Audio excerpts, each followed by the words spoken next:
Halo, assalamualaikum. Jumpa lagi dengan One House Channel. Di video ini saya mau meruning ya. Ini pohon durian sudah gondrong, jenis bawor yang rutin saya upload perkembangannya. Dan kali ini saya mau mencoba pruning karena terakhir pruning waktu itu adalah sekitar 3 atau 4 bulan yang lalu ya. Setelah pruning, pertumbuhannya alhamdulillah mulai terbentuk, namun ada beberapa cabang yang saling menutupi ya, sehingga menghalangi sinar matahari. Jadi saya putuskan untuk mempruning, dan nanti setelah itu sekalian memberantas hama-hama yang menempel di sekitar pohon ini. Contohnya seperti ini nih, karena minggu atau 2 minggu yang lalu saya lupa untuk menyiramnya atau menyemprot. Jadi ini mulai ada hewan-hewan nakal. Ini juga sudah mulai terserang ini dia. Kalau kita biarkan bisa menjadi tambah gawat. Ulat mulai menyerang. Terus juga ini ada kepik ya. Agak repot kalau kita biarkan.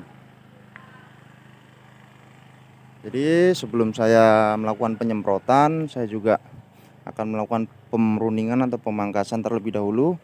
Mana batang-batang yang sekiranya tidak potensial untuk dibesarkan. Saya akan memulai dari bawah terlebih dahulu. Sini sebenarnya lumayan bagus ya ini ya. Hanya saja ini terlalu rapat. Jadi saya buang ini.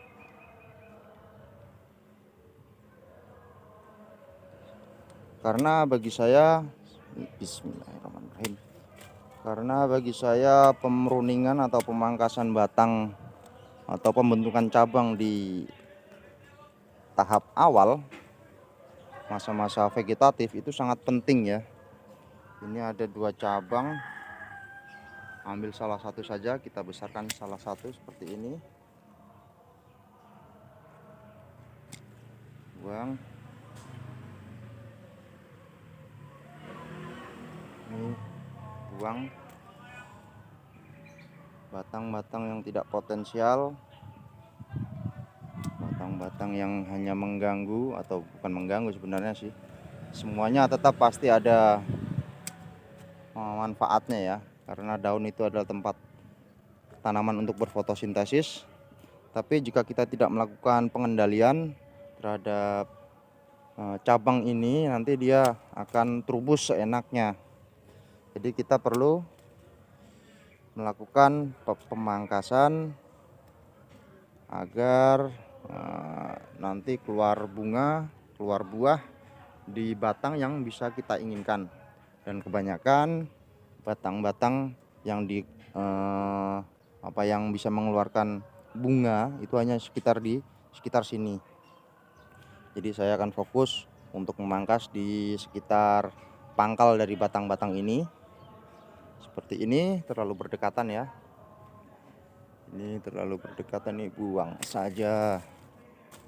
Ini juga buang, pangkas. Ini juga kayaknya tidak terlalu produktif ya. Tapi di sini ada satu. Saya akan pilih yang ini sajalah. Batangnya kecil. Ini buang. Ini juga melengkung ke bawah.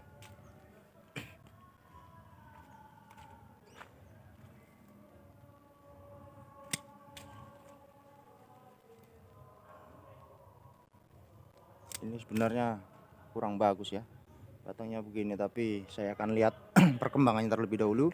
Nanti jika ini bawah ini jelek nih, terlalu berdempetan, buang saja. Nanti kalau ini perkembangannya bisa lebih besar ya alhamdulillah, tapi kalau jika tidak bisa ada perubahan, tidak mau bisa membesar, ya saya buang nanti. Kemudian ini batang pangkal buang saja. Kita akan menyiapkan tempat keluarnya buah, yaitu di sekitar pangkal batang. Meskipun waktu berbuahnya tidak bisa langsung seketika ya, karena ini juga pohonnya masih kecil. Ini juga ada 2, saya potong salah satu, saya ambil batang yang lebih bagus pertumbuhannya di sebelah sini, yang ini buang.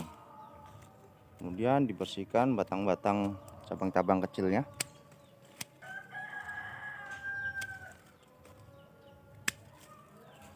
Saya hanya memangkas di sekitar batang, pangkal batang saja ya.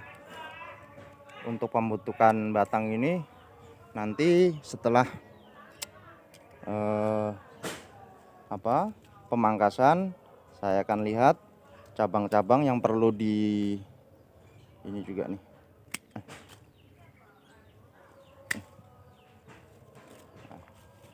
Kita sedikit gundul. Ini juga cabangnya gimana sih ini? Nah, ini biar mengarah ke 4 penjuru, saya buang yang sini.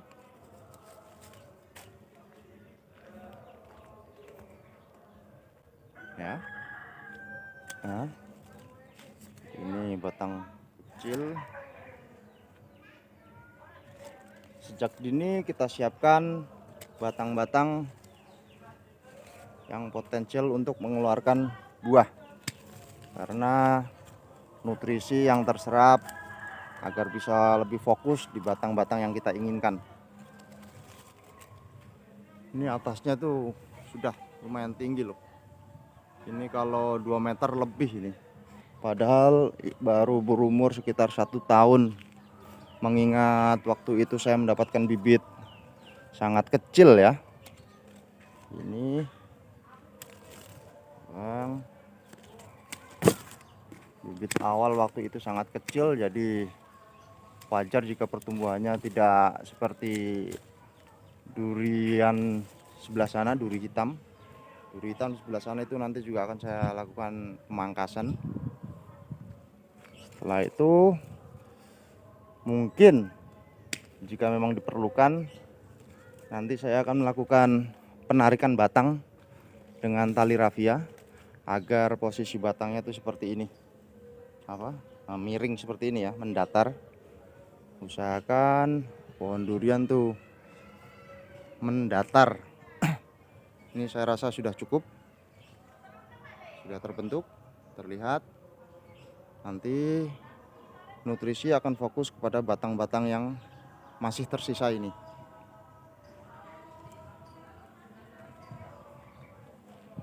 Oke.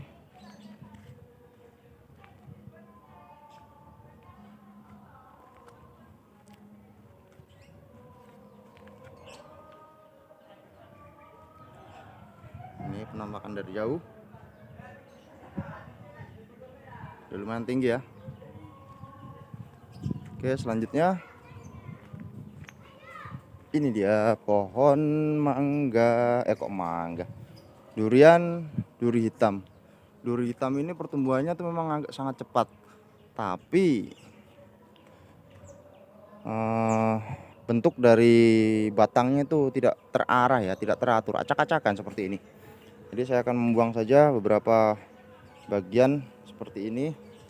Batangnya kecil, tidak potensial untuk dibesarkan.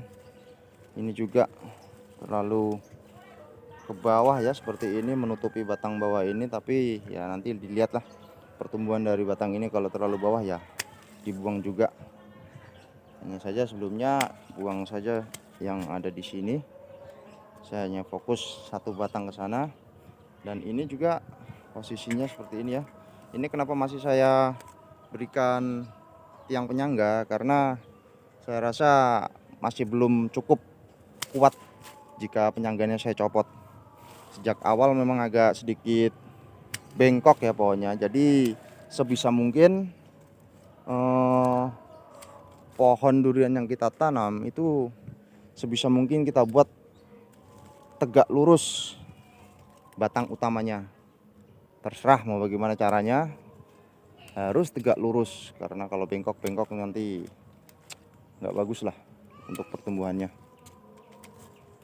Mengingat pohon durian itu pohon besar ya, pohon kayu yang bisa berukuran besar. Kalau bengkok agak sedikit berbahaya, mengingat sebelah kanan kiri ini juga rumah.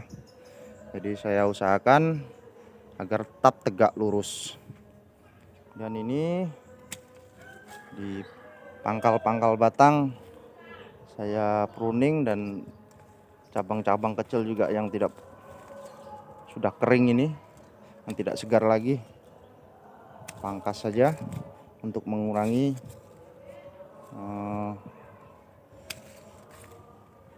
hisapan nutrisi. Karena kalau cabang-cabang kecil dan tidak potensial dibiarkan, nanti nutrisi yang terserap itu akan mengalir ke batang-batang itu. Sedangkan kita tidak menginginkan batang-batang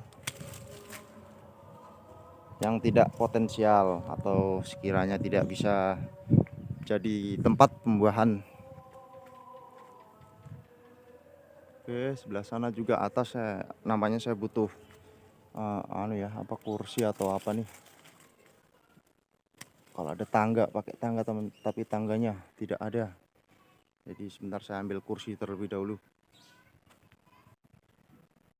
Oke, setelah tadi saya melakukan pruning batang ya, hasilnya seperti ini. Kemudian saya lakukan pembentukan cabang dengan cara menarik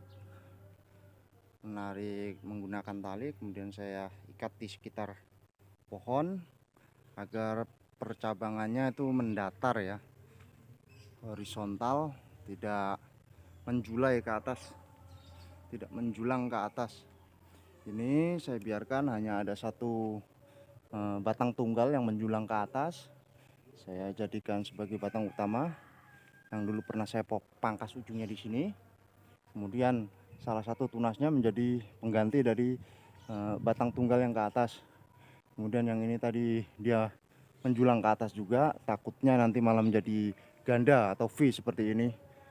Saya tidak begitu menyukai kondisi pohon menjadi double atau batang ganda. Bisa berbahaya ketika sudah tua nanti, pecah, rawan patah.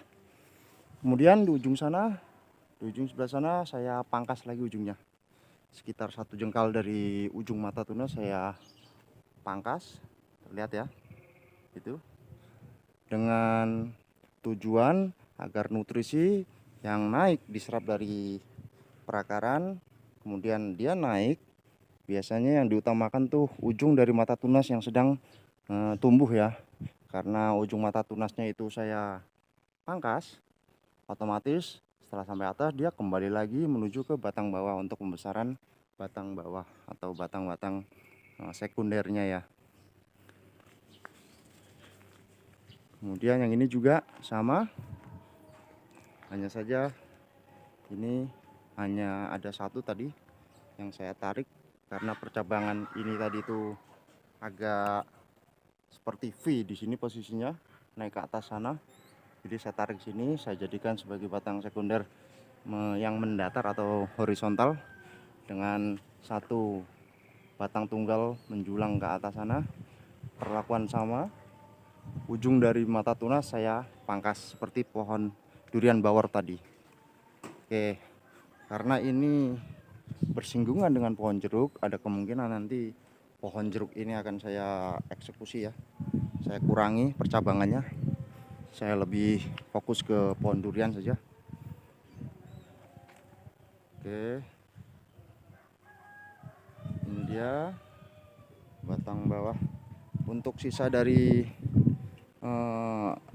sisa-sisa dari batang-batang pruning, daun-daun pruning ini kita biarkan saja di bawahnya, nanti juga dia akan terurai dengan sendirinya ya, membusuk dan akan menjadi makanan bagi tanaman itu sendiri. Jadi tidak perlu kita bersihkan atau tidak perlu kita buang. Yang ini juga sama, saya biarkan di bawah atau di sekitar perakaran, hitung-hitung menjadi mulsa lah ya. sebagai mulsa karena kebetulan ini juga memasuki musim kemarau. Jadi kondisi tanah merah itu kalau kemarau dia tuh teksturnya sangat padas ya, cadas sekali, keras, dan jika kurang pengairan maka akan retak-retak.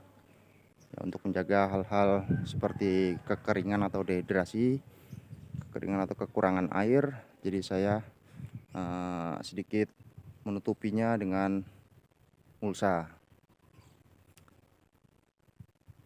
Baiklah, saya rasa cukup sekian dulu ya informasi yang saya berikan. Semoga bermanfaat. Ini adalah kegiatan harian saya yang saya dokumentasikan sebagai pengingat bahwa saya suka menanam. Oke, sampai jumpa di video selanjutnya. Assalamualaikum warahmatullahi wabarakatuh. Ciao, ciao.